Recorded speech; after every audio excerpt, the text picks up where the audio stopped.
Hey everybody, welcome back to our podcast, Soulful Self-Care, with your co-hosts, Jaden Rodriguez. And Mariah Stranier. And today we have special guest Enzo Pinto. who has the condition known as schizophrenia. So Enzo, we have a few questions for you today. First, we were wondering, what even entails this condition? Do you want to give us a quick summary? So, schizo affects how someone thinks, the choices they make, how they manage their emotions, and how they just have relationship with others. Wow, I see that there's a statistic here that says it affects 0.25 to 0.64% of adults in the US. That's insane. Yeah, schizophrenia also affects women in different ages. Men, it can be in the late teens to early 20s. Women, late 20s to early 30s. And it usually isn't diagnosed for anyone under 12 years old or over 40. It's also possible to live well with the condition. What a great summary on schizophrenia. So, what are some symptoms? Do you mind explaining that for us? Some symptoms that I have is that I hallucinate a lot. Wow. I see things that aren't there. I smell things that aren't there. Other symptoms I have is that I'm delusional a few times. And also, I speak very dully. And I can have some issues with my everyday life.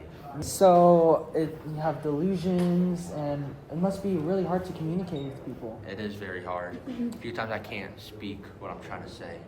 Wow, living with schizophrenia must be very difficult.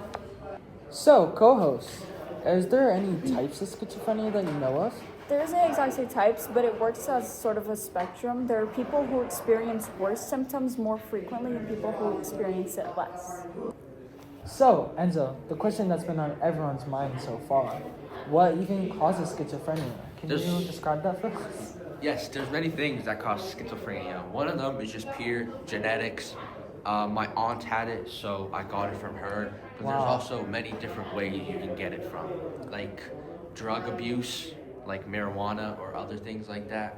I also saw that, is it true that it's 6 times more likely if it came from a parent or relative? It is lit. It is. Wow, that's insane. Mariah, do you know any other causes of schizophrenia? Yeah, so there's multiple things that can influence it. This is more rare, but if you're exposed to viruses or malnourished before birth, there is an increased risk of developing it later in life. Yeah, also I saw that problems with the brain chemicals. Yes. Yeah, like Enzo was describing for us, using different drugs can also increase the risk of schizophrenia. Interesting. So, now, what are some treatment options? How do you manage your schizophrenia? I take medication. I take antipsychotic medications. It helps with my schizophrenia a lot. But there's nothing that really ends schizophrenia, so you just need to Yeah, deal of with course. it with your life and your time. Yeah. Also, I know people use psychotherapy and like cognitive behavioral therapy to help manage it too. Yeah, you can also do self-management strategies, things you work on by yourself at home when you need, or just education on it and learning about it can help deal with it. Yeah. So, Enzo, the medication that you take, what's the specific name of it and how does it help manage your schizophrenia? I take risperidone, and it balances the levels of my dopamine. It improves my thinking, my mood, my behavior, and my individual, mental health with this condition. So, Enzo, what is one technique you use to calm down and manage your stress? I take a lot of deep breaths throughout the day. I go to therapy, and I've got taught to say every time I see a hallucination, ask someone about it to see if it's there, and just always be looking out for a helping hand. Yeah, that's a great. very powerful strategy. Yeah. It's good that you do that. So, Enzo, we're also wondering, what are some support options that you have, besides the medications and the doctors? What are some people you can turn to when you're dealing with schizophrenia? Well, I have other options, and it's my therapist, of course. I go to him every once in a while just to talk about it. I also have family members, my parents, friends. They're always there for me and always making sure I'm doing okay. And I also go to the guidance during school.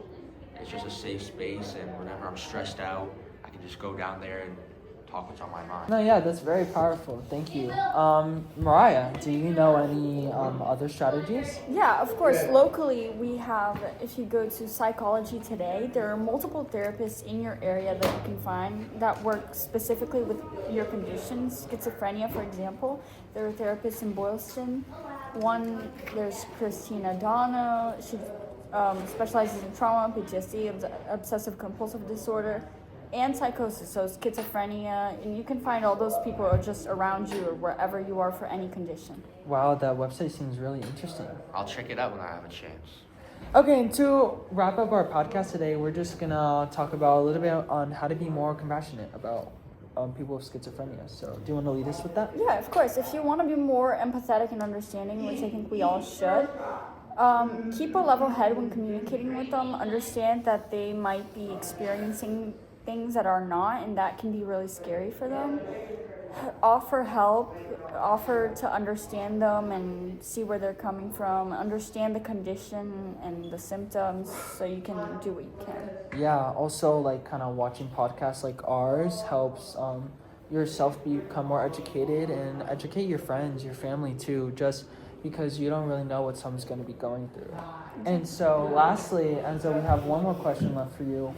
Can you describe one misconception about schizophrenia and kind of to say why that's not true? One misconception is that a lot of people think that we have different personalities, which is not true. That does not affect our condition. Of course, it affects different conditions, but it does not affect schizophrenia. Yeah. Well, thank you so much, Enzo, for being our special guest today. Thank you for having me. We hope you have the great rest of your day, and we hope all the followers out here kind of understand this condition a little bit more, and hope this podcast was helpful for you. Yeah, of course.